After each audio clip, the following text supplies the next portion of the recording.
J Magic. Hi, this is TV. This is Shimon and Ant Records. This is Bailey. This is Marcus Intellect watching Drum and Bass Arena, TV style. This is Adam. This is Ed Rush and Optical. This is Red One, Ram Records. Bassline Smith. Drum sound. This is DJ Flight. This is Friction. This is Shy Fix. This is Fierce. This is DJ Krust. Keep Black Market on Drum and Bass Arena. Skibadee live inside the ride. Matthew Swift on Drum and Bass Arena. This is MC Shabba right now. DJ SS Sunday night. MC Fatman D. This is Addiction at the Drum and Bass Arena. Yo, this is Juju Futuro recording San Francisco. I'm DJ Empress from New York City, New York. Daddy Freddy on your corner. Hey, this is Tali from Full Cycle. This is Photech on Drum and Bass Arena. This is High Contrast on the Drum and Bass Arena. What you see is Drum and Bass TV. Have a good day.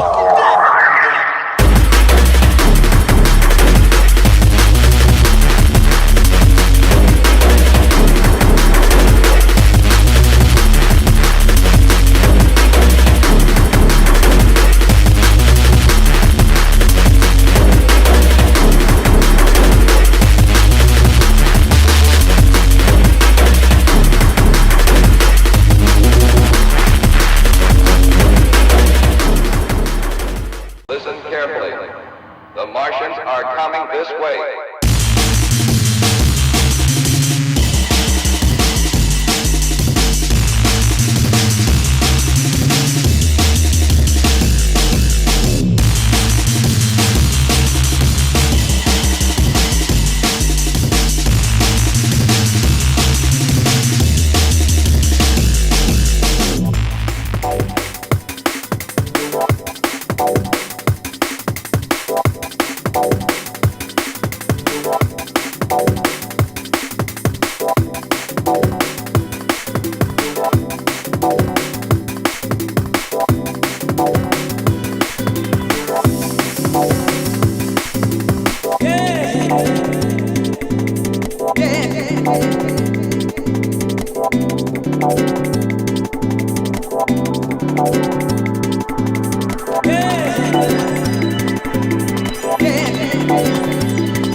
One more time. Alright, let's wake it up, fuck it. Boom, boom, boom. What? Boom, boom, boom. We got that boom, boom, boom. Now this one's going out to each and every way, but one more time. Boom, boom, boom. We got that boom, boom, boom. Front row. Someone's jumping, someone's in the place. Everybody's up and up and living in the place. Boom, boom, boom. What? Boom, boom, boom. Clear. Boom, just for the selector. Look at this old kind of structure. With my face like a better. But now I can be the driver. Boom, boom, boom. We got that boom, boom, boom.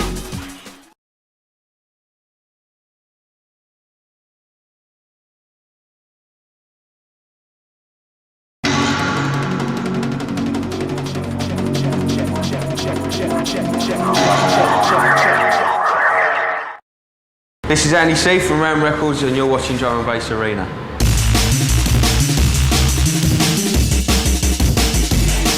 I started playing the drums when I was about 5. Just so I like eating things and playing around and stuff, and always been into rhythms and stuff, but musically didn't really get into music until kind of like I was about 11 or 12, and literally the first tune that ever really got under my skin was Voodoo Ray, which I've said loads of times and my sister played it to me.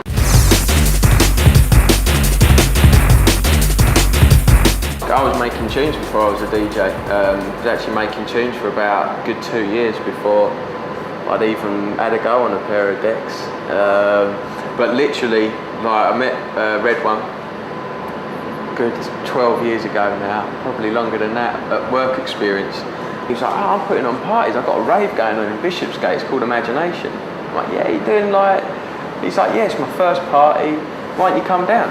So like, I went down to it and I was like, oh, I make tunes. And so I went down to his party and I remember standing there and just seeing the guys, all the guys from Syndicate FM, back in the day, like DAZ, Daz, MATT, Just Jones, MB, all guys that are now making drum and bass, but back then it was like my first experience of watching a DJ. everything that was going on that night was really, really special. And I rung Red One up on Monday. I was like, man, I've got to get a pair of decks, bro. Do you know what I mean? I've got about 150 quid saved up. It's all I've got. What can I do with that, you know?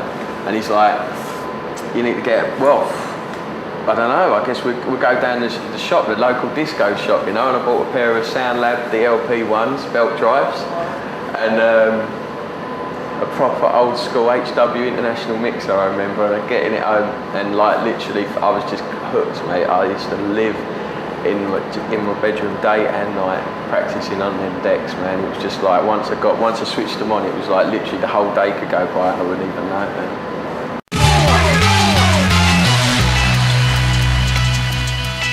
The first rave was like 91. I've been making tunes since like 1990. Started around records in 92. And me and Ant had been working together for years. The Valley of Shadows is actually the third release, no, the fourth release on Ram 4. So, you know, it was like, I guess that was a 2-year period of like doing, I used to do like pirate radio, Syndicate FM, used to do loads of local parties in the area, slammers. Yeah, so it was like a, you know, gradual build-up and all that and keep continually making the tunes. And releasing loads of different tunes on other labels, but it wasn't until, you know, started Ram, Sour Mash EP was the first release. It took me 6 months to make, and I just literally wanted to put it out as a white label. And the whole way it came about was, okay, so how do you get a white label pressed? All right, so loads of research, ringing PR records in Wimbledon was where we pressed it, ringing up the, you know, finding out about how to do that. And it's like, okay, you can get record labels with printing on, put on the records, how hard's that, you know? So it's like, literally, when we found out that was it, it's like, oh, we're going to start a record label then. You know what I mean? And what should we call it? And my sister's like, Ram sounds good, you're an Aries, you know? It's like, it all fits in. And she hand drew the first logo for me. And that's what went on the record.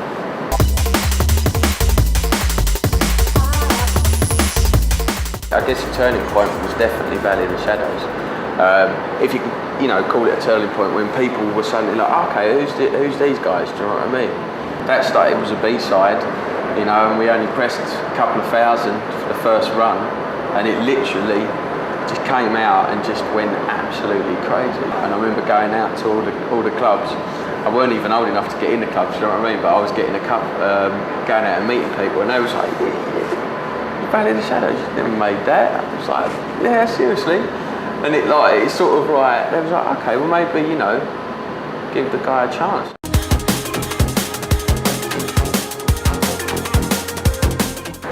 Red One had sent out some tapes that I'd done, like mixtapes, to Elevation, who was doing a club at the time down Club Dada on Shaftesbury Avenue, and also to all the other promoters at the time, all the big promoters, but Elevation were the ones that got back.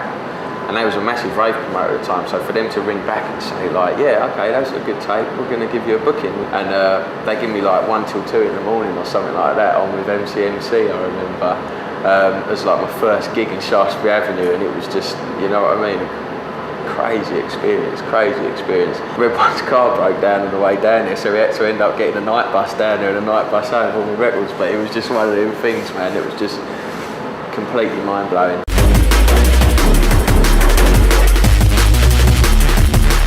We met Sting from Telepathy, who was starting a club at the Wax Club, starting a night, and it was originally going to be garage and or house at the time, and like he said, oh, I'm going to try this, there's this new thing, jungle or something, like, I'm going to try, you know, I'm going to put on like a jungle night, Telepathy, I'm going to call it, because he'd put on like legendary rave called Telepathy, like Marshgate Lane, all the old classic raves, and he was like, I'm going to call it Club Telepathy, why don't you come down, you can play a few records.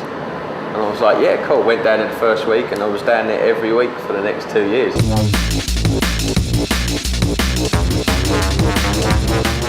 It's like, you're going out, you're in a club, or you're in a party, or a big rave, or wherever it is you're out to have fun, you know, have a good time, man.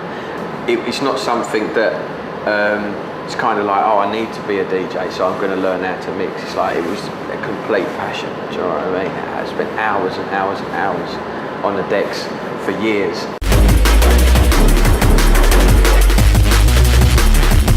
It's all just being lucky enough to jump and do what I do, you know what I mean, and like that people have been into what I'm doing.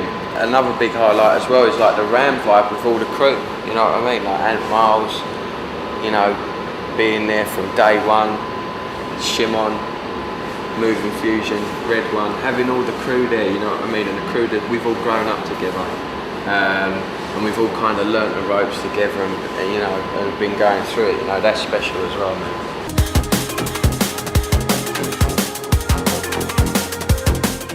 Yeah, definitely. I think like we must be one of the only musics in the world that the DJs just play an hour.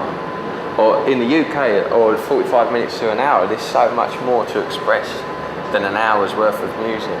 And there's so much more music out there that's worth playing. And you know what it's like, if you've got a load of DJs on in the same, you know, in the night, say 8 DJs over the 8 hours, you're gonna hear certain tunes are gonna get played more than once, or well more than once, you know what I mean?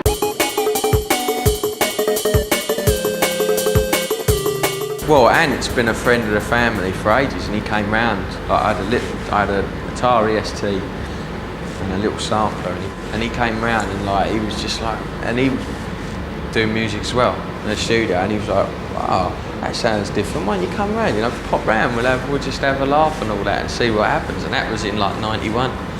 It's 2003, and we're still like, you know, still going strong, man. You know, because Ant's an amazing producer. He's been doing stuff for years, do you know what I mean? Shimon's, like I say, me and Shimon have been going out to parties, raving together since we was 15, 16. So that's, you know, that's where that link is, you know. And I think in like '96, Shim's like, I really fancy having a go at making some tunes, you know. I really want to get a set up, what, you know. And he's always taking his laptop when he's touring abroad, coming back with new plugins and new tunes on the go, man, do you know what I mean?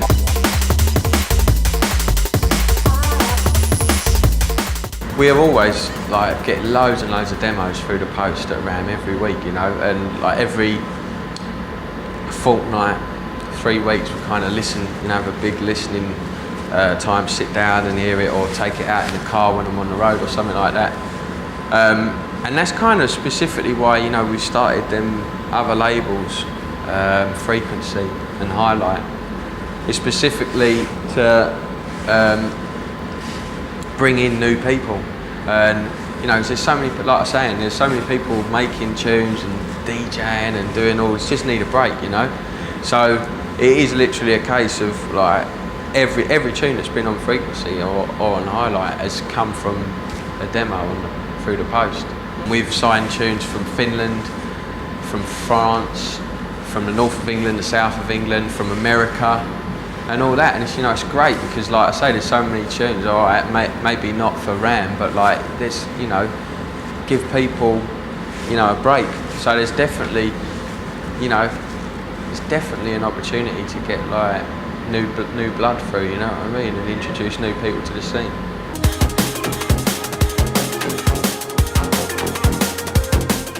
There was a certain amount of media interest in '95, and that died off, and everyone was proclaiming drum and bass is dead, whatnot. But that's just the media aspect of it.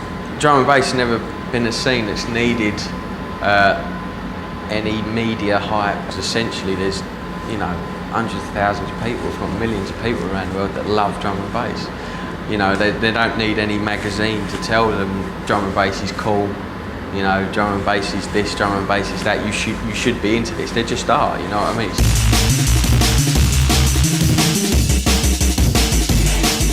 The internet has expanded drum and bass massively. Do you know what I mean? It's reached it into corners of the world where there's, you know, there'd never been a club or you know, that had played drum and bass, or a music shop that had sold drum and bass and all that. And I think like it's fantastic. You know what I mean? It's a whole, you know, online community of people that over the past few years have hooked up and linked up, and you know, even taken drum and bass a step further. I think it's a great outlet for new people to come in and like say, yo, check my tune, you know what I mean? Check my tune out, download it here, you know, check this out. It brings through new, fresh ideas, and I think it's great.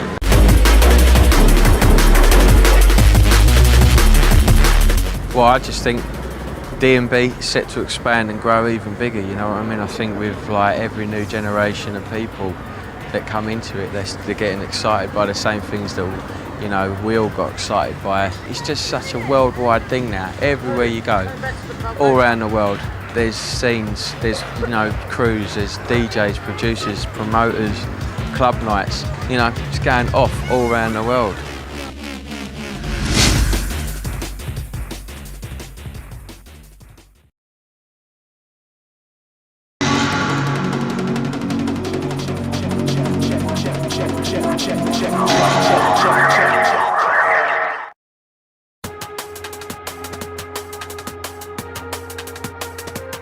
What an MC's job is to do within drum and bass is just a compliment.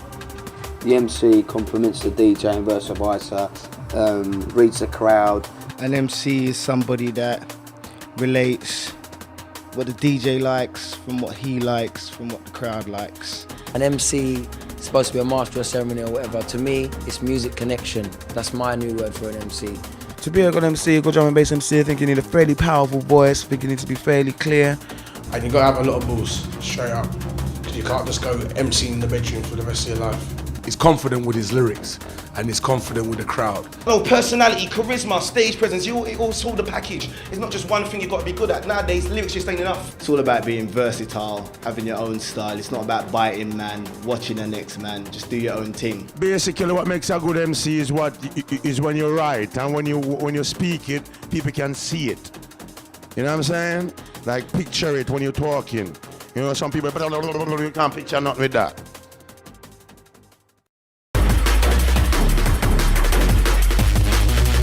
Yeah, I know you listen to music, but I know you play PlayStation as well. Or I know you like your cars as well. Or I know, you know, anything that I know that I think that you may relate to, I'm gonna try and spit about. If they're lyricists, then obviously this stuff has to be written or it has to be constructive. I'm not into the, as Navi would say, do, re, mi, 1, 2, 3, MC, you know what I mean? In the beginning, it's all battle lyrics, me, slaying other MCs, I'm the top dog, I'm the man, you know? But now there's more love in the game. Me personally, I chat a lot of girl lyrics because man like me love me girl them still. You get me? So I've got enough girls lyrics, I've got certain bad man lyrics, certain shot-in lyrics, you know, you got party lyrics, rave lyrics, vibes lyrics. You know, you can open up the whole spectrum. What I'm talking is the real. You know what I mean? Big man boss 409, police them search and sometimes they want to find. It's just lyrics at the end of the day, and the lyrics is from real life scenario. Not saying that, you know what I mean, we're in it, but I'm just saying that's life.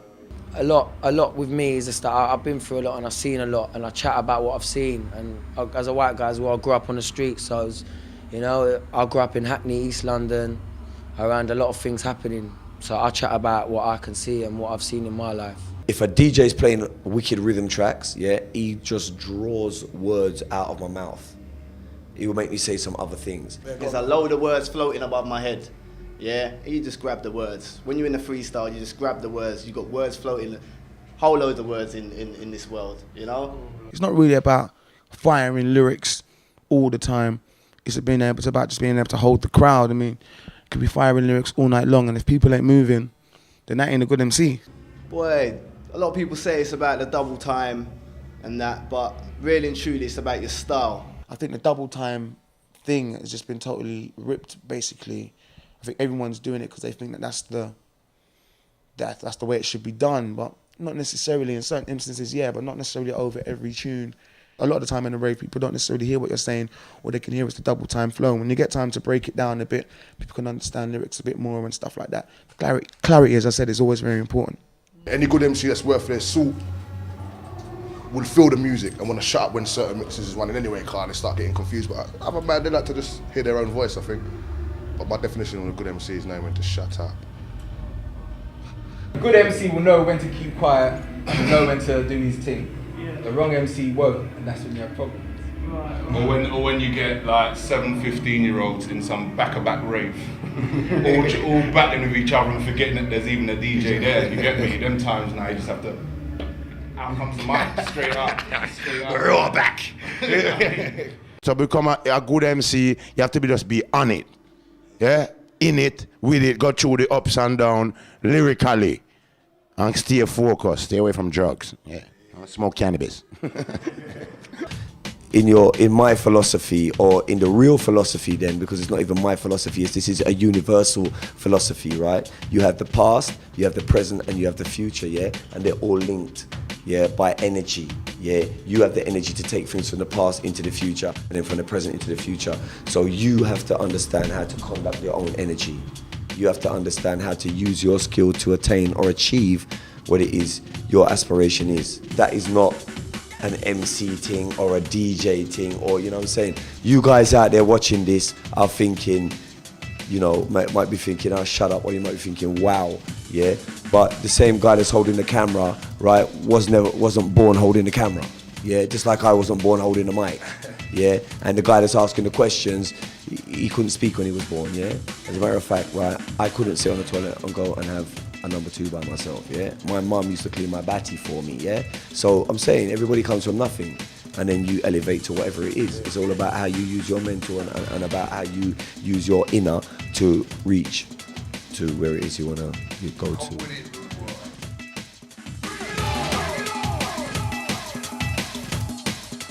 In early reggae days, a lot of the beats and the rhythm tracks that were there at that time never had vocals on them. So it was a free space for a man to express himself one time. And they would actually get on the mic and be like, you know, juke it up one time, people. And just give it this kind of, I don't know, it's this vibe. Just give it that little flavor that it just needed that little just added emphasis. The crowd's getting off to the music and you just say one thing and the crowd just, and they respond to that. And that to me is how MC started. Our DJing original dancehall. The reason why on the ragga circuit an MC is called a DJ is because back in the day, they were actually DJs. They used to chat on the mic and play the music at the same time. Our DJing original dancehall. You know what I mean? What they call bashy today is the same thing, nothing change but the lyrics and the beat them start change up, you know what I mean? But I started out on dancehall. Yeah, that's where everything come from. Dancehall. And then because like the rhythm track was so sweet and they just do this little thing like we say, oh, 7, or whatever. And then it would just fit so nicely that eventually they'd end up recording it, it would become a track and then it would be a massive hit. And that's how they really nurtured their careers and started off as MCs. Them sort of days when I was little, I was too young to know what was going on, but it was mainly a person, man, a female, bigging himself up, bigging up where they come from, their environment, you know. And then when it kind of got into the dancehall mode, which is just right at the end of the 70s going into the 80s, was when I decided, like, I love this thing so much and I know I can do it, I'm gonna get on the mic. Well, I started MCing back from early 70s, coming back up to late 70s, coming back up to the 80s, you know, and Wild Bunch Disco in Jamaica, which was my uncle's disco. Then I moved on to Youth Man Promotion. Then I came to the tour, did the England, met Simon Harris, then Rodigan, and then the whole thing kick off. Ragamuffin Hip Hop was born, Ragga House, Ragga Rock with Led Zeppelin, Daddy Freddy, the whole 9 yards. You see me? Yeah.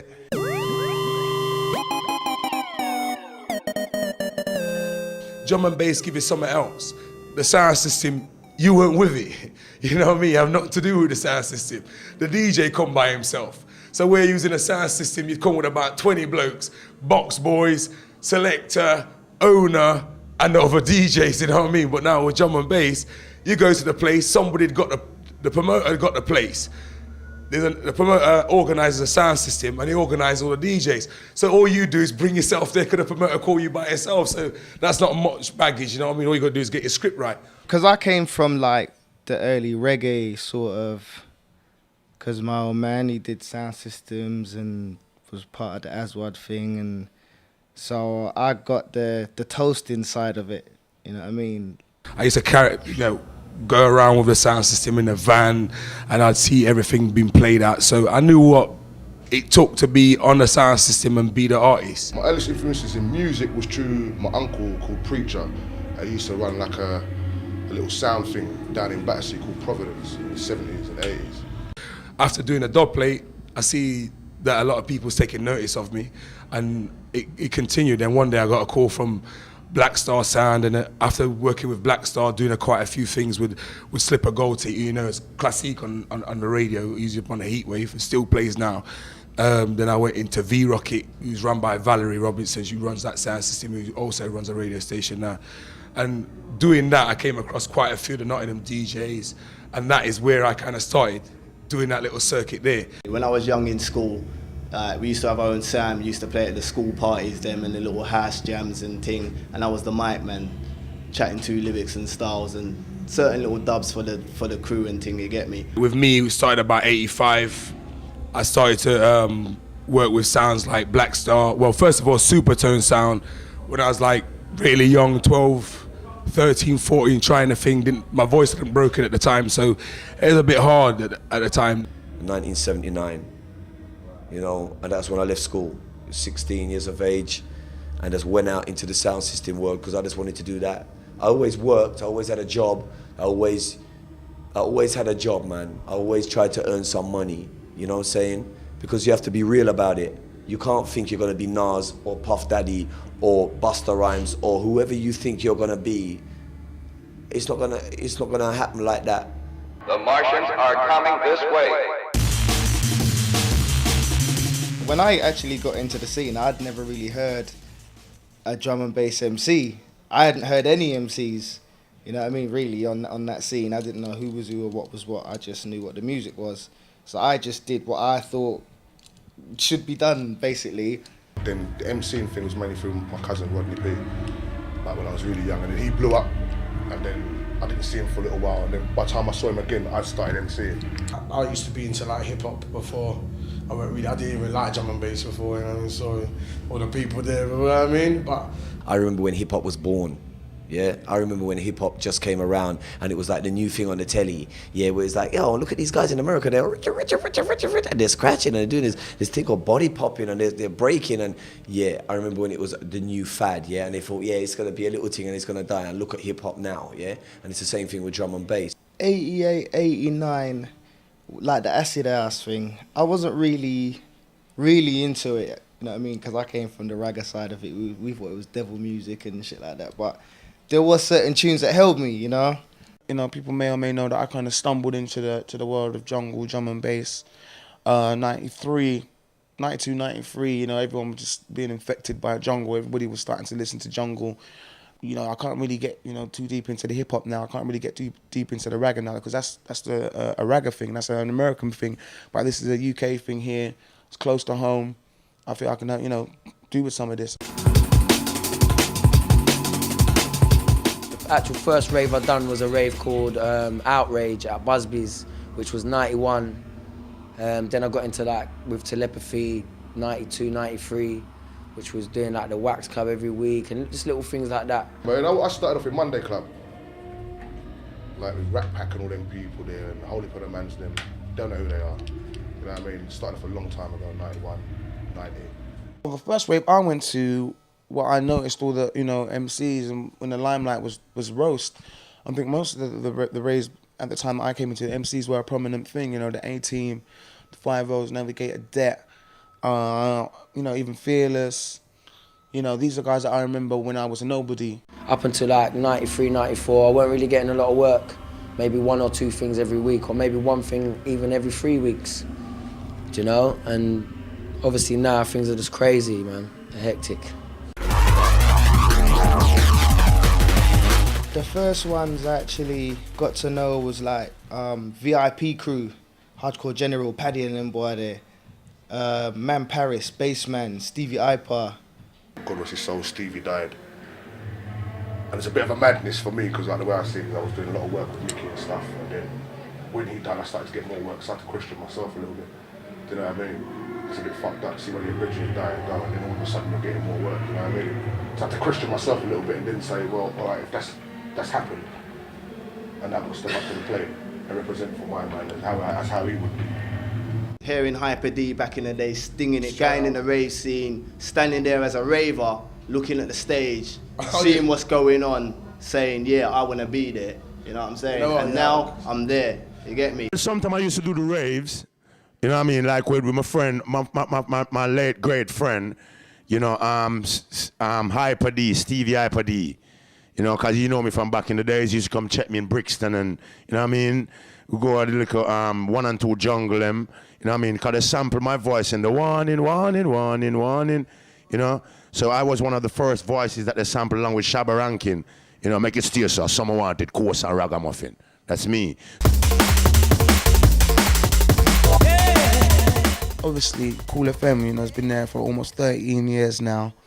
They've been in it before it was even jungle, you know, they've been in it from just playing music. Reggae sound systems were like it was like you're serving your apprenticeship as an MC. You know what I'm saying? A lot of the MCs nowadays are serving their apprenticeships on pirate stations, which is basically the equivalent of what a sound system was back in the day, really, a pirate station now. I went on to Cool FM in '92. And that's where I met a lot of people. Like, that's when I first met Navigator. Because his show was on with him and Swift, the 1-to-1 show. 1-to-1! And we used to come on after them, me and Crazy Legs and that. There used to be a whole heap of laughs in the studio and just 4 mad characters. And then that's basically it. It moved on from there. Got on radio in about 95, 96. First radio station, Pressure FM. Moved on to Rude FM. Certain things, certain conspiracies happened with Rude. Broke off. Went on to Rude Awakening. Still there now, every Sunday, 8 till 10, X-Man Herbsy. I had to go right back and serve my apprenticeship on Cool FM, you know what I mean? And I was 30 then, and I didn't feel no way. I wasn't proud. But what I want to say to MCs though is that, no disrespect, you know, even though you didn't work on a sound system to get where you are, it's harder still because there's nobody really guiding you when you're on a radio station. But when you're on a sound system, if you're no good, you know, they've got a replacement waiting in the wings for you, you know what I mean? I think the best one that we've been on is probably, it's got to be Pyrotechnic for me. I quite love that one because they reach out to enough people, you get me? Loads of shouts outs, there's enough interactivity and all that. They got a proper set down. Yeah, proper set down there, you get me? A couple of hi-fi speakers. I hear that, man. They're nice people to get along with as well. So yeah, Pyrotechnic, boo! I mean, you always need a vocalist on the radio just to inform people about what's going on, what they're listening to. I went on Cool FM in May '93, and by like August, I had Channel 4 coming to me saying, we want to do a documentary, you know, you guys are the biggest things in jungle as MCs, and you know, there was people that waited long before me. And I got approached first, which straight away said to me, you know, it's just like when I was on the sound systems, I used to go there and there'd be like 15 guys dissing me, but there'd be 3 guys and 2 girls going, you know what, you're all right, you know, so that's what I feel off of that positive energy. It come to a point where one day they had a big meeting in Cool FM and decided that they was going to categorise us. And I weren't really feeling that, and I ended up leaving about a year after that. Big respect to the MCs that come through off radio stations at the end of the day. But you see, with sound system, it's from the slavery days. It goes way back. So when you hear man talk lyrics, it comes with the actual, you know what I mean, passion and a feeling where the people, you can see it in the audience face when you're MCing, that they say, well, look, there's MCs and there's MCs. You understand me? Most MCs that are worth their salt or anywhere in the game have been on a pirate station, whether it be Cool FM, whether it be Rush, Weekend Rush back in the days, whether it be stations like that, that's where they mainly came from.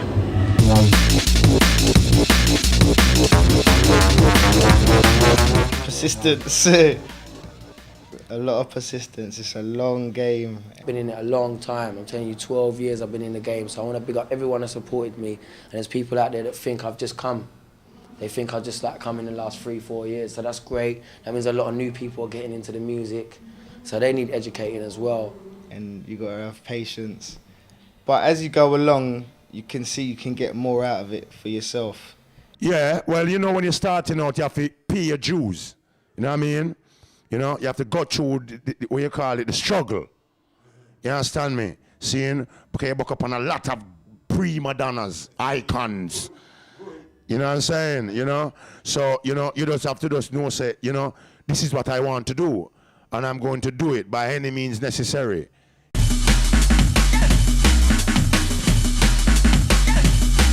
Come out!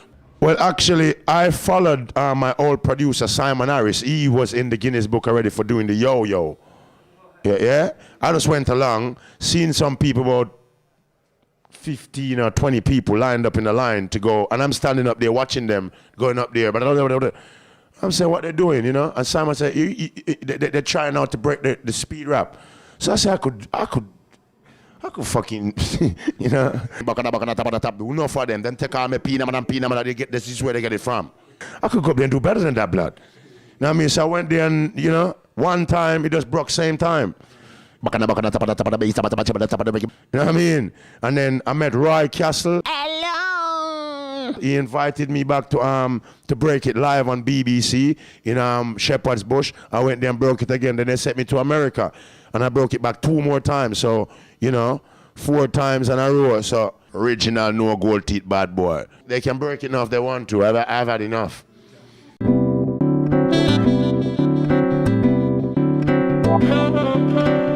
You know, I'm in Puerto Rico and I don't even know how they say it in their language, but they call me the Rottweiler in their language out there. And they're calling me like that from, you know, the first time I got there, you know, people are, yeah, hey, the Rottweiler. And I'm just like, this is crazy. Some of them cats can't even speak English, you know what I mean? But they can MC their ass off in English, you know what I mean? It amazes me. You know, Australia, it's crazy, Standing ovation business. You know, I have to go backstage. I need escort and stuff because you get mobbed. You do get mobbed. There was a time when we weren't feeding the UK because the UK weren't feeding us. So that's why we went abroad, you know what I mean? And that's why, I mean, Germany's always embraced me from a longer time. And when you go to Germany, you see the love of the people. Do you know what I'm saying? I honestly think through the work I've done internationally, I think is the main reason why I've been #1 the last 3 years. Strangest place, Philadelphia. Because you remind me of Bosnia blood. The Amazon rainforest in Brazil. You get to be in the middle of the Amazon and so the first rule of Congo. It's like, yeah, it's wicked. I wrote that in Peckham. Right about now, I've been quite a few countries, you get me, and everyone's feeling drum and bass. Like when you walk down in America, walk into a clothes store, they're playing drum and bass. You don't get that over here, do you know what I mean? Things like that. I've heard people going on about drum and bass is the new house, blood. Yeah, that's one. That's how big it's getting. Revolution, Foxy, revolution. That's why they don't call me fat, man. You know what I mean? Other than that, it's all good.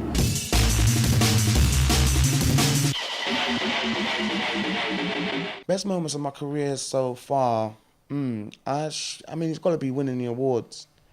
You know, there's so many of us MCing week in, week out.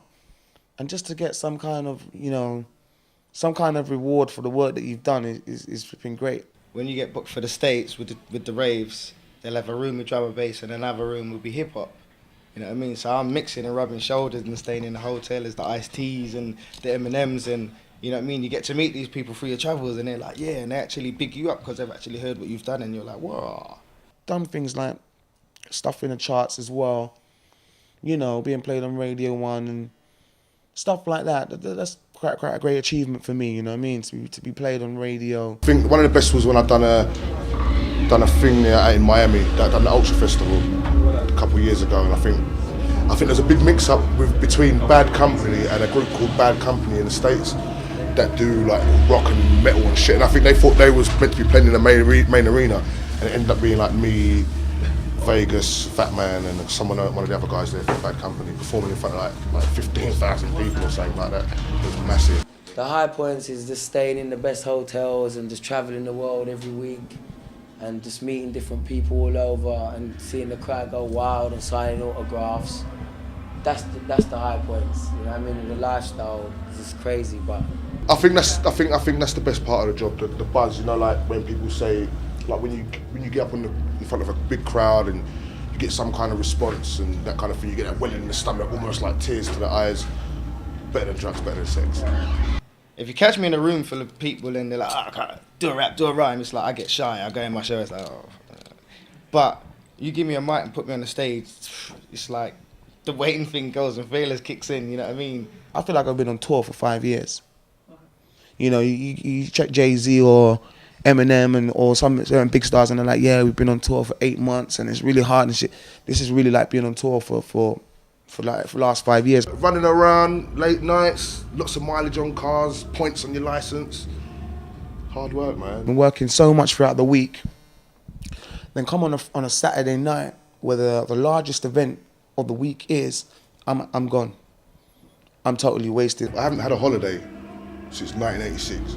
That's even before I started MCing. I'm gonna have my first holiday next week for 4 days. I'm gonna go to Amsterdam and smoke weed. Boy, you can hear by my voice, man. I just come back from Cyprus, got off the plane, come straight here.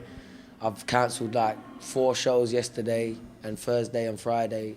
and it's crazy. I'm doing like 2 and 3 a day, every day of the week. I maybe get 1 day off now. These days, it's not just Friday and Saturday gigs.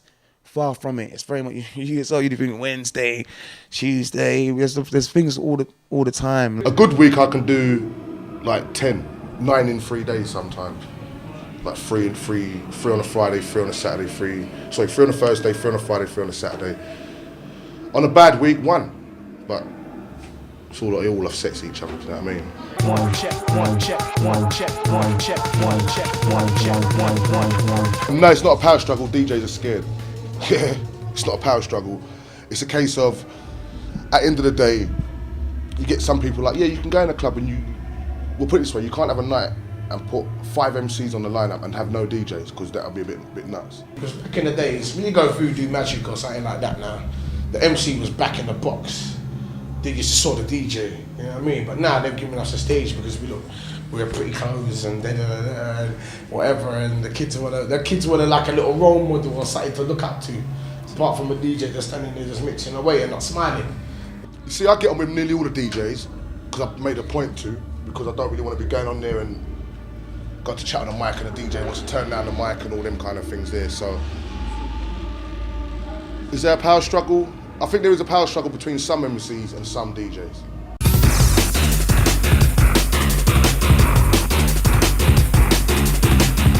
Maybe from where they come from and the circles that they move in, because it's hard to detach yourself from that if that's where you're from. You know what I mean? I came from that side of things, and it's like somebody I said the other day, when I first got into it, because of the Tottenham, Edmonton, Hackney, West London, whatever beefs, like 88, 89, even from before that. And I think, right, I want to make something of myself and do this business and become an MC and whatever.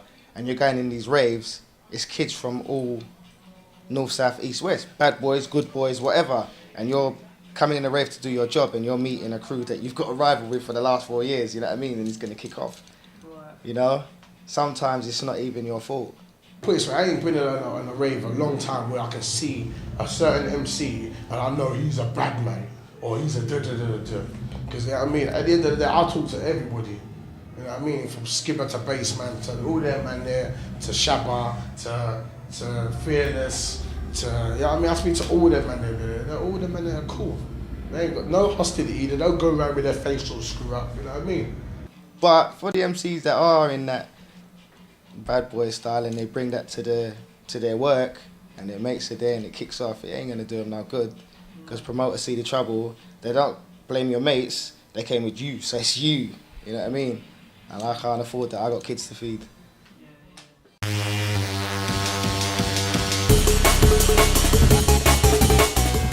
I think MCs running their own raves are good as long as they're not concentrating on themselves and just the MCs and putting up a shit DJ lineup, which some MC parties have done and are very much guilty of doing. Because without no DJs, there wouldn't be no MC. Yeah, you can have a rave with just DJs. I'll take Killer Cow, you can just have music, you get me? But you can't just have an MC in a club just spitting lyrics. That ain't gonna work. Unless you got Killer Cow and Razel going on. You know what I mean? Get some roots band going on, then we can start talking, you know what I mean? When we do an MC convention, it ain't just a normal rave. People think it's just a normal rave, but it's a special occasion because it's our rave. We make it special. You know, MC convention only really started this year, the first of this year. Yeah, it did. It started the first of this year, and for a new rave, you know, to be so successful like that is, you know, it's kind of unheard of. It's just like the first one was like over 2,000 people or so. Second one, they've all been over 2,000 people, and it's just, I don't know, you can't really fault of that. Running their own raves, yeah, man. I think that's quite dope as well. MC orientated raves, do you understand me? But to balance it off, they should have DJ orientated raves as well. Do you know what I mean? But there needs to be a promoter to do that. Do you get me? But right by now, it's the MC's time. Do you know? It's about bloody time. No, anyway. Us MCs, we've been doing this thing for a few years now, of week in, week out, going into raves and then going home. Week in, week out, going into raves, and it's cool. But it's not very business-minded, like, it's just like, okay, going to do a job, and it could end at any time, and there's not much to fall back on and stuff like that, you know. And when you've got that much faith in your style or whatever you're doing, and then you've got a promoter saying, I mean, you're not like Skibadee or whatever, so you're ranked like 3rd on the steps, so you get this much, and You know what I mean? It's hard. So some MCs like, nah, forget this. I'm going to put on my own party and make my own stage. Sometimes, you know, you feel the pressures when you're doing as much as I am, 4 or 5 hours of just screaming at the top of your voice every weekend. Sometimes you think, yo, this is going to end at some point. And if I'm not putting a lot away now, then there ain't exactly a drum and bass pension thing going on. Like when Hyper D passed away, I felt really funny that, you know, when he left, he only had the mixtapes as a kind of record of what you've done, or, you know what I mean? I just think he deserves so much more than that, you know. I think, you know, but, you know, he was the #1 MC at the time. I think he was just as good as the #1 rapper at the time, or the #1 singer, or the #1 reggae artist. And I think he should have had just as much as them. You'd just be just as wealthy as them. Why not? I know drum and bass isn't as big, but yo, that's what we're all working towards.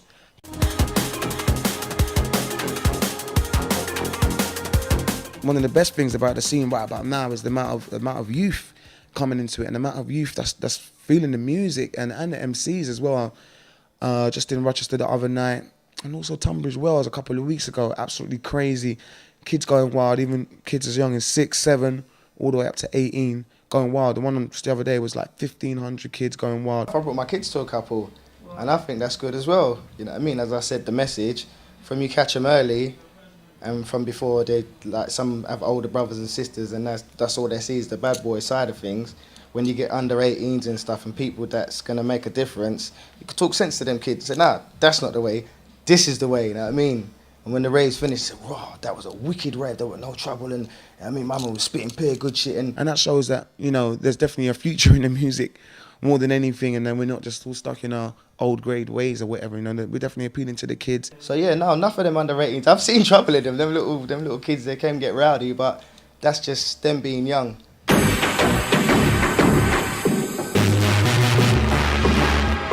Rubbish. All that more fire one? Nah, mate. Nah, mate. MCs appearing on record, I think it's good when it's done well, i.e. more fire.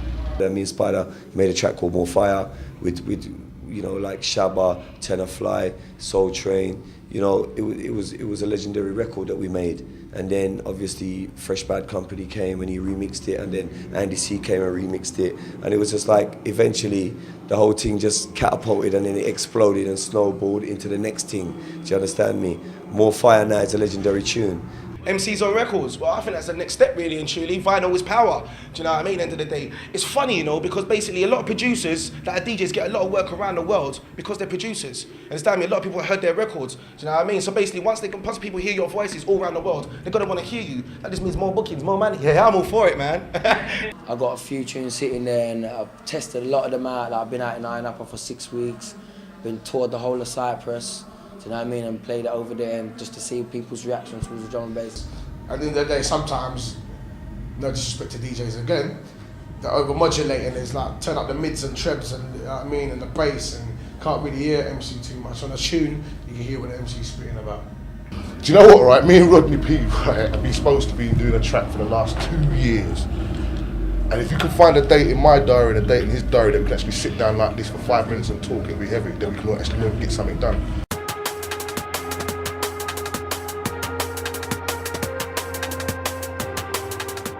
This is the British hip hop. This is the British hip hop. And I think we missed our turn, but this time around we're more educated. We can deal with it now. So when it comes, we'll be here. The game changes from, you know, every year and a half, 2 years, things changes. This year, last year is definitely the year of the MC. It's cool for us being the MCs. Yeah, we're enjoying it right now, but you can't expect that to last forever. Yeah. I'm highly blessed. So much things I've been through in my life, so much ups and so much downs. I've tried to tell you about ups and downs and here's and there's. But you know what, right about now, the things I've seen in my life, I know I'm blessed. I must be blessed. Yeah, the MC thing would go on, but I don't know how long it will go on for. London right now is firing. England is firing for drum and bass. Don't make no one fool you or nothing. Drum and bass over is the strongest music in the underground right now. I'm telling you that now.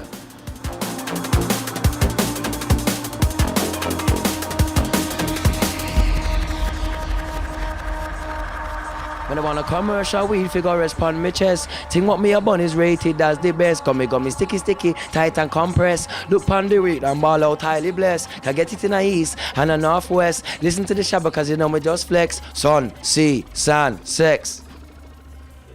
Highly blessed. The drum and bass arena, raw punishment. I know you weren't recording anyway. Mark one like them, but them I go like them now me. Meet the MC Fox, we say beg you come show me.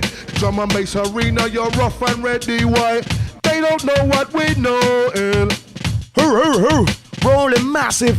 S come again, K come again, I come again, B come again, D come again, E come again, E come again, we come again, we come again, with the new trend. S come again, K come again, I come again, B come again, A come again, D come again, E come again, we come again, we come again, with the new trend. I'm gonna make her, gonna break her, gonna make some goddamn paper. I'm the what the wild log. Booster, Skibadee, I'm a trooper. Back to the buck, back to the future. I'm gonna break ya. Drum and bass arena. And I say, yo, shall the sense we approach President Bush? Shit. Mr. Fearless, hustling beats, going out to all drum and bass arena massive. Bravo! And we're gonna rock with the general, I'll bend them all, send them all to the rave and tell them all. Original pen the mic, coming on criminal, not minimal. Unstoppable, incredible, lethal for the people. Red crew in the venue, I see you. No MC dropper like we do. Whoop, whoop, whoop, boom. And that's a wrap. See ya!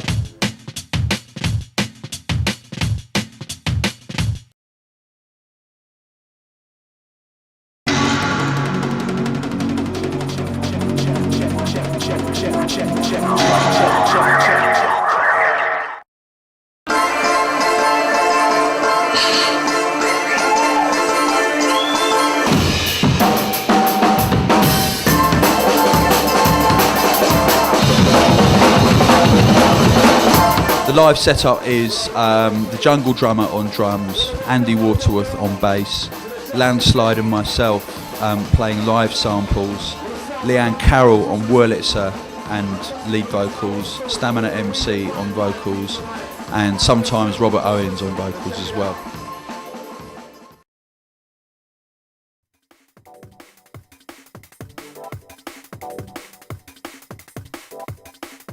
We took something that people didn't think could be done live, and we took it out live. We took it on the road and we exposed it to a wider audience. They look at it and they see what they recognise, a drummer and a bass player and two people standing there, and then halfway through the night they'd realise it was jungle drum and bass being played live.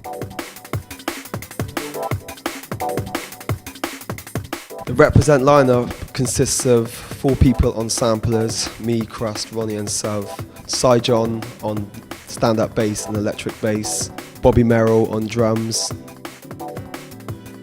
Onali and Dynamite on vocals.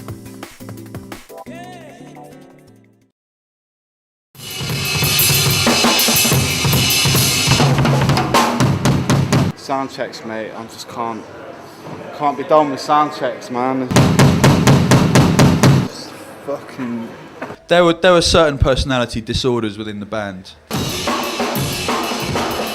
One of which was mine, and 5 of which were the Jungle Drummers. Tony, when you stop fucking about, are we gonna fucking sound?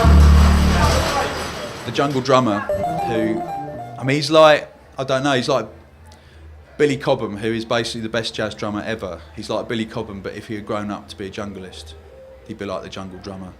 Andy brings the real kind of like the jazz musicianship to the band, you know, with his upright bass, and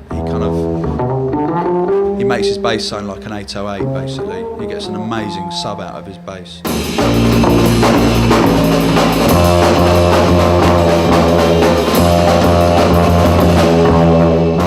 Landslide brings the kind of like, he brings the real sort of nerdy kind of, and I mean that in the nicest possible sense, by the way, because I love Landslide, but he brings the real sort of like scientist vibe into the band. If you see him play, he plays his percussion pads and he looks like a Thunderbird puppet. Robert is kind of he's like the counsellor in the band. He brings his wisdom and his kind of love. And if any of us are spinning out, we just have to get into a room with Robert and have a little one-to-one, and he kind of brings you down to earth and kind of sorts out your head. Leanne Carroll, she's like this kind of complete crazy spirit, a total free spirit. I've never met anyone like her. She's the best keyboard player I know, let alone the best female vocalist from this country. And she just, every gig is completely different with Leanne, but there's always something magical that she pulls out of the air. Stamina, who is, in my book, the best MC around at the moment, and a wicked singer. And like Stamina just comes in and he just slots in with all the harmonies as well. Alright, we're picking up the pace just a little while right now. I think I bring to Uncut the mistakes and the general, the fuck-ups, basically. I bring spontaneity, vocals, charisma, and beauty. I'm a comedian first and foremost, yeah. And you bring the jokes, don't you? Yeah, I bring the jokes, and also the ideas and the inspiration, and also the technical ability of how to do it. Yeah. At the moment we've got like a hard disc playing like the body of the tracks, so the beats and stuff like that. I play a bit of keys. Tootie's got like the studio kind of set up at the, which kind of I suppose runs the main set. Obviously Jenna's on vocals, and then we've got a bass player, a guy called Clive Hunt. Pops, who, because we felt like, especially the kind of music we're making, that bass was the one thing we really wanted to keep always like live, you know what I mean? We had 4 samplers on stage, full to the brim with all the elements of the tracks. So yeah, I'd love like a riff sound, Krust to be on the strings, Ron to be playing bass, and Sav will be doing like special effects. We've got a laptop running Ableton Live, which is this really hot new software. It's awesome. And so we'll bounce down the parts into stems, and a stem is like, we'll have drums, music, backing vocals, strings, and a click track for the drummer. And then all of those will be routed to a mixing desk, along with splits of the live thing. So we've got a guitar player, a bass player and double bass player, a drummer and vocalist. The clubs that don't have facilities for live drums, I use like electronic, a D-drum full electronic kit, and for the clubs that have facilities for live drums, I use 2 or 3 snare drums, cymbals, and obviously like toms and one bass drum. Back then we were using 760 samplers made by Roland and monitors. Plus we were doing like a lot of layering with the drums and stuff. The drums were all had like backed up with the sampled drums from the album and breaks from the album. Plus Cy John was using a stand-up bass, the electric one though, so it wouldn't feed back too much.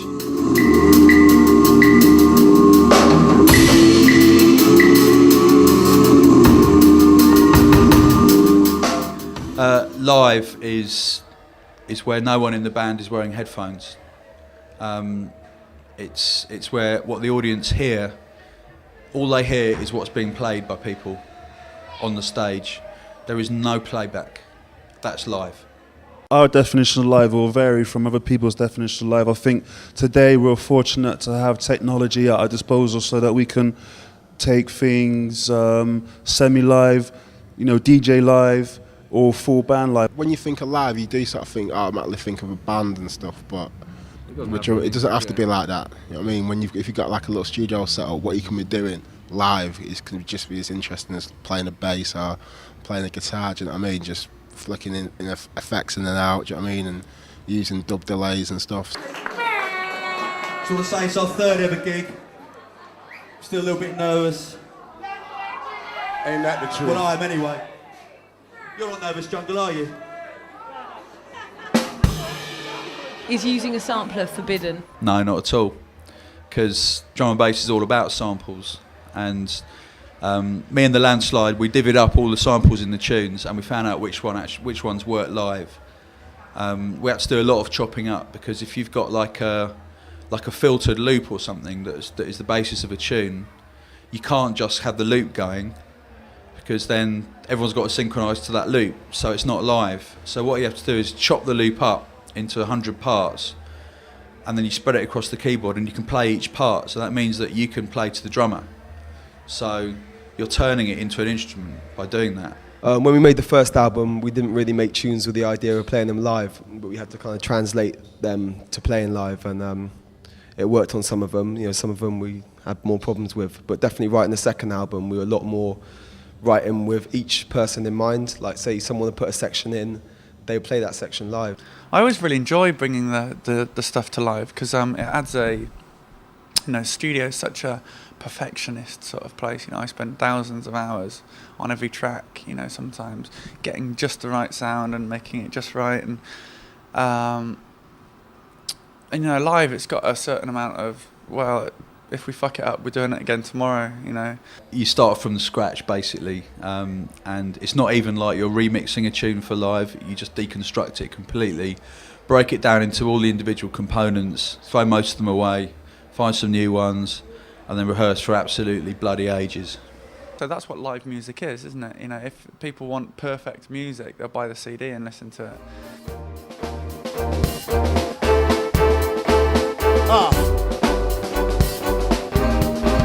Check it out now. What's freestyling all about? It's about being able to speed up and slow down when you're playing live, so that, you know, if the audience are in it, you just speed up slightly and it gets more and more exciting, and then you just kind of switch it and you spin right down to breakbeat tempo.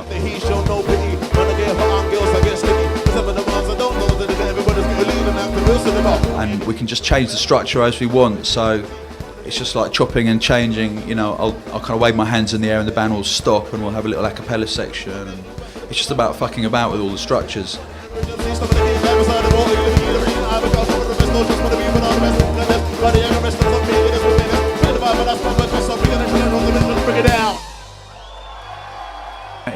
If you've got different channels and different effects, and you know, you can speed things up and slow things down and loop sections, it's like you're moulding a piece of material, and every shape at the end of every gig, each piece is going to look different. Why are you playing live? I don't really know, because someone told me to. No, I blame it all on Fabio and Groove, actually, because about a year ago they sat in for John Peel on Radio 1 and they took over his Thursday night live session for 4 weeks, and their producer phoned us up out of the blue and said, look, we want London Elektricity to come and play live. And I was just like, I didn't even think about it. I was just like, all right then. And then it was one of those where you commit to doing it and then you have no sleep for about a week because you realise what you've just said you're going to do, and it was properly live broadcast, no taping, nothing. And we managed to get 3 tunes together with about 3 days rehearsals, and we just scraped through it, but I could just see how good it was going to be if we did it properly. Playing to like thousands of people on decks, it's really good buzz, but you also know that it's not yourself what's out there, it's the tunes what are doing the work, do you get me? So it's like if it's going slightly wrong, you can always put on like a little Dillinger track or a little Ed Russian Obstacle track, and you know it's going to save the day. We're doing it live, it's your own stuff, do you know what I mean? That's it. It's like there's no little get out clause, it's what you are, it's what you've been in the studio for 6 months doing. And if people don't like it, do you know what I mean? It's a lot closer to you. When we first started, I was like, oh God, what if it crashes and what if it goes wrong? And I think it's very easy just to be completely drained if that happens. You know, go, oh no, this has gone down, and then you've lost the rest of the gig because your head's now in that bit of kit that's gone down. The drums go and you've got sound problems, and in the London Elektricity thing, we're not using any clicks, any metronomes, anything. We're just doing the whole thing live. I get everyone going, you've messed up. And it's worse than this band, the London Elektricity band, because we've all got like, everyone individually is like amazing at what they do. Some of our best moments at stage, you know, is when something goes down and all the lights go off and the computer dies and, you know, everyone's in the dark for a few seconds. Then it all comes back on and it's like, you know, because people are, you know, see that it's really happening live, which I think ultimately they admire. To get a crew together, for instance, on the last tour we were like 20-something people deep, 2 trucks, 2 coaches. That's a lot of people to take around the world, you know what I mean? And now we've got like 8 people and we're struggling to take that around the world. So it's like, it just depends on what people want to do fully live. I mean, we was writing with orchestras and we couldn't afford to take an orchestra out live with us, you know what I mean? Stuff like that. So we just had to work out a way how we could do it live, but also, do you know what I mean? Also have everything in it. So there's certain things that are coming off hard disk and the hard drive and stuff. For example, our first album, it's got like vibraphone, brass section, string section, all manner of percussions, you know. So to actually tour with all of those instruments would be a touring party of about 30, which is just completely unpractical and completely unaffordable.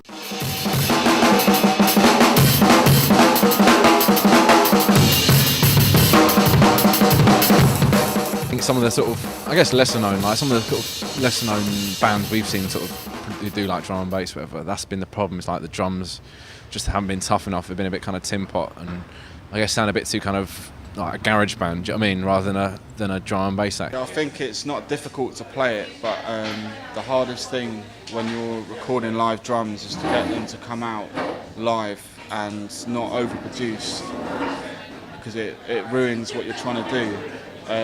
Like obviously the king is Dillinger at getting the drum sound down. Represent a really good live, do you know what I mean? And when they did Glastonbury, and it was like televised, do you know what I mean? They got like a lot of good press off that, do you know what I mean? People were in it because of the energy. It's really hard to actually get the snares and the kicks to come out really, really good. The kicks are alright, but to get the snares and all the little notes you do to make like the beat sort of swing, that's difficult. Drum and bass is just all about energy, and fucking hell, man, if you can't do it live, then that's what energy's about, innit, really?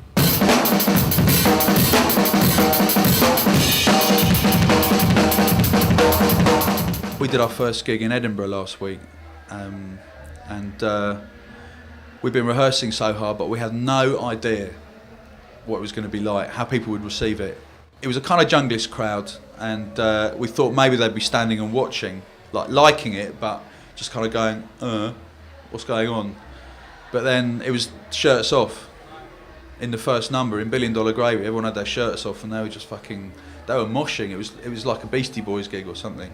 People are used to seeing like a band going out to see a band. There's a whole other audience out there, older audience, that goes out to see concerts, and I think it attracted them. Yeah, I did appear on Top of the Pops last year. That was with Shy FX doing Shake Your Body. Before I did it, I was like, wicked, Top of the Pops, great, but yeah, I was sort of I had to mime really, so it wasn't really the same as doing it live. People have got funny ideas about drum and bass, and we all love it because we're all involved in it, and in some ways it's good that it's never really broken through, because that's what keeps people loving it. I think the strength of drum and bass is that it is underground. I went to like America in December and played with DJ Krust, and it really sort of blew my mind. People coming to the clubs that had never seen anyone play the DJ before. Like, it was amazing for me to watch people's reactions. Over the past like 6-7 years, been loads of live sort of drum and bass bands come and go, do you know what I mean? But each one who's come has like took a little something from what came before them. You know what I mean, just added to it. So I think it's just a slow progression, but it'll get there definitely.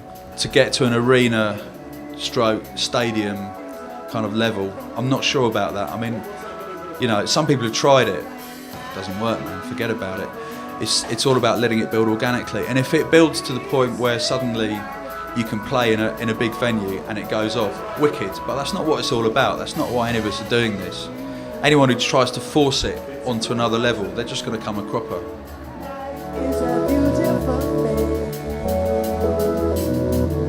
Hey yo, this is how we do. This is what we say. This is how we roll. This is how we play. This is how we flex. This is what you'll see. This is how it goes. This is how we'll be. This is what we do. This is what we say. This is how we roll. This is how we play. This is how we flex. This is how it flows. This is how it sounds. This is how it goes, yo!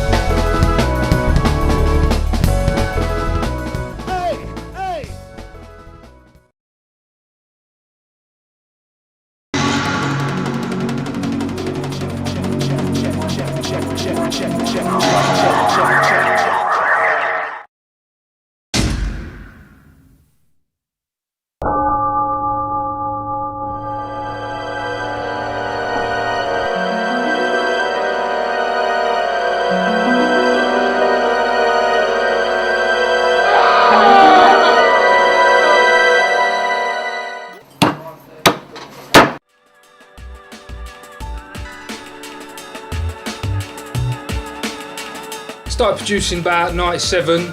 My mate popped into a studio and come out with something like in a couple of hours, and I thought, yeah, if you can do that in a couple of hours, thought give it a go. Spent the day in there, started going there on a weekly basis, and just got into it, bought my own studio, started doing it from home. I've been listening to like, well, it was hardcore back since about 91, 92. Like I used to go to school with my Walkman on, listening to like Donovan, Bad Boy Smith, all them sort of things. And I just over the years just been buying tapes, records. It's just a love for music, you know what I mean, since from a young age. So how did you get to where you are today? Well, I met Leroy down Music House, SS, and he liked my tunes, so he took them on. Like, everything I sent him from there, he was taking. And, he's like pushing my name wherever he can. And then Grooverider sort of picked up on my tunes, started playing a lot of them, like most of my tunes, and people listen to Grooverider. There's quite a few people playing my tunes. I've heard Andy C's playing some. I've heard all sorts of people. J Magic. I've heard Bailey play some. There's loads of people playing them. It's all good. Right, this is my debut album, Tooled Up, forthcoming on Formation Rebels. I hope you enjoy it. I've spent the last 8-9 months doing it. That's me on the front there. The trusted Gimp Mask, best £100 I've ever spent. Right. This is Gimp Mask. This is my favourite thing off the album. This is what inspired me to buy this thing up here, and the artwork for it as well. I had good fun making this because it was just all messed up. I put a break in, a Rex file, and it went on the wrong key, and it played the break all out of sync, so it was just an accident, and it goes off in the club too. So. This one's Trenchfoot. This is another one of my favourites off there because I don't know, it's just different to what I normally do. It's a bit more musical. And I heard Bailey play this at the weekend, and I ain't really heard it played out, and it went off good, so I'm happy with that one. It's another one few people are playing. It's going off alright in the clubs. Every time I play, it gets a rewind, everyone goes mad to it. So. Got a nice little sample in there, Optimus Prime and the Transformers. I was meaning to do it for years, but I've only just got hold of the video, so it's gone on this tune.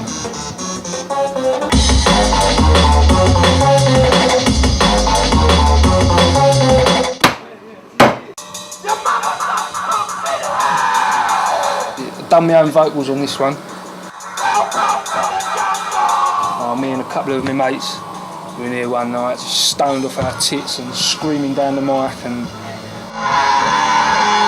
I got this plug-in, it's like a electric guitar thing, and it's pucker.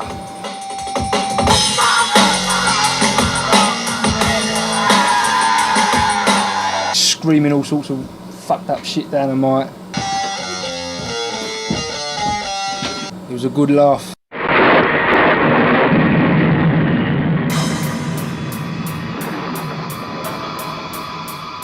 How did you first get your tunes heard of? No, I met SS down Music House, and he took Wales off my hands, and everything I've done since then, I sent up to him and he liked, and I just thought like I'd stay there. You know, Formation were one of my favourite labels back in the day, so it was good to be where I was. I prefer to make the more off-key sort of stuff because I've been doing the jump-up cheesy thing for years now, and I can do them tunes all day long. And the off-key stuff's a challenge for me. Things like Gimp Mask, and I just like the off-key stuff and the musical stuff as well. We're doing a fair few bits of that. It's just good to have a change. I've been doing 4/4 garage as well to help pay the bills. I know people say selling out and all that, but it's good to have a break, you know, from the norm. There's lots of producers I like to work with. Loads of like Zinc, the Ram Boys, Full Cycle. You might catch that from me and Simon Baseline soon. We've been talking about it, and Dylan as well. We've mentioned it. There's loads of people. I'm just a normal kind of bloke, you know, just up for a laugh, man. Oh, when are you back on Rude 104.3? I try to go down to Rude Awakening when I can. I have a good laugh down there. Been on there a few years, but it's just difficult now, like living in Leicester. I'm going to try and do it once a month, like keep in touch, but I do have a good time when I go down there. Any tips for aspiring producers? Yeah, just stick at it. I stuck at it and I got there finally. I mean, I'm making a wage out of it now. I used to dig holes for a living and make tunes at night, and for years it was going on skint, and you'll get there in the end if you stick at it. I might start work on my second album. See how well the first one does first. I've got a few remixes to do. And right now, what I'm interested in is going to see the greedy girls in there. See you later, boys.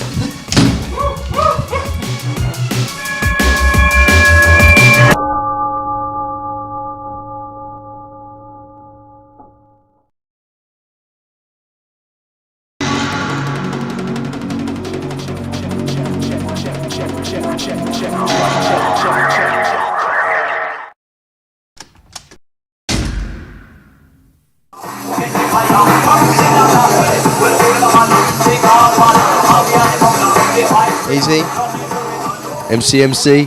Fresh. Easy.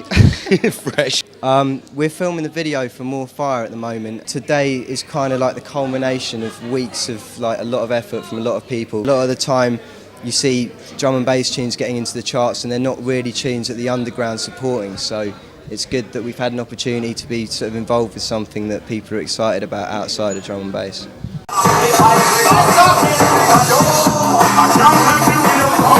I'm EDK from Germany, Raw Hill Crew. We done the original version of the More Fire, and then the PC version is coming, and now today we're in London to doing the video shot. When Bad Company has a part, we're doing the same thing again with us. Then we can split it and build both versions, one video for our version and one for the Bad Company version.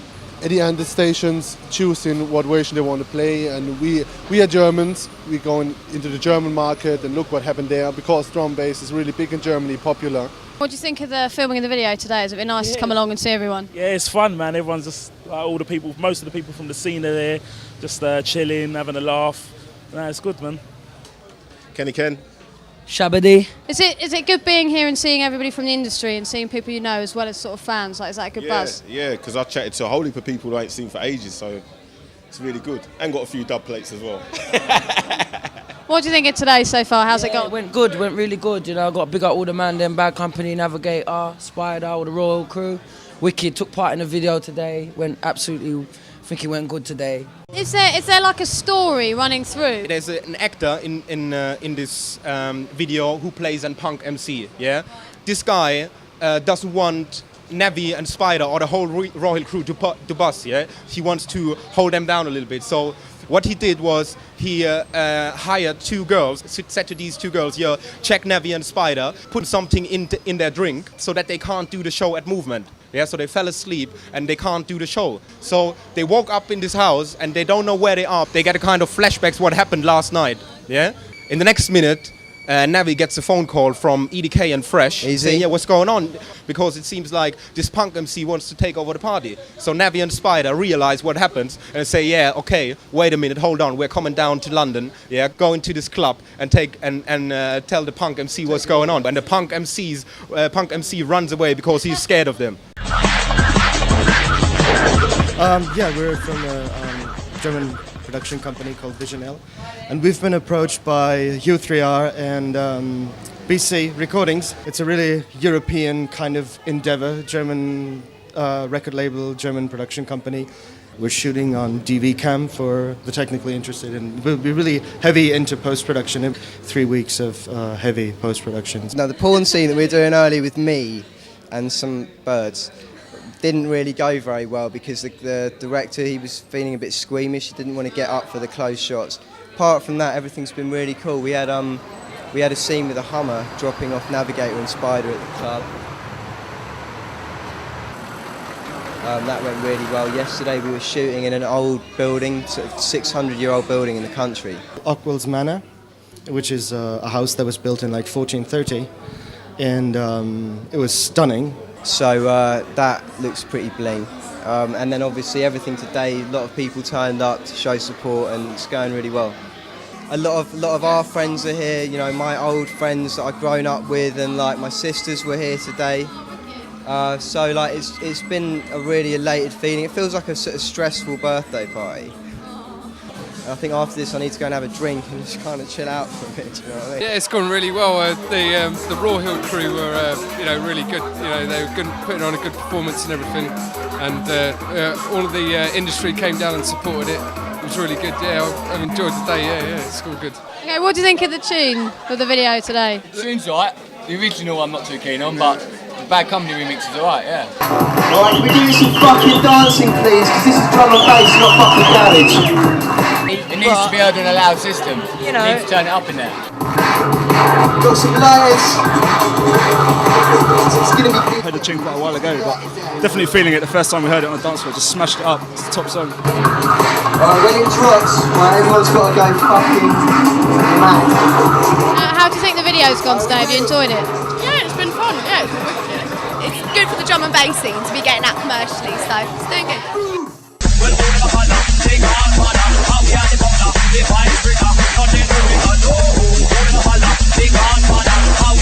This planned that the video will be played in early January because the tune will be released in, let's say, mid-January. You know what we're saying? Keep it Slayer. Whoa!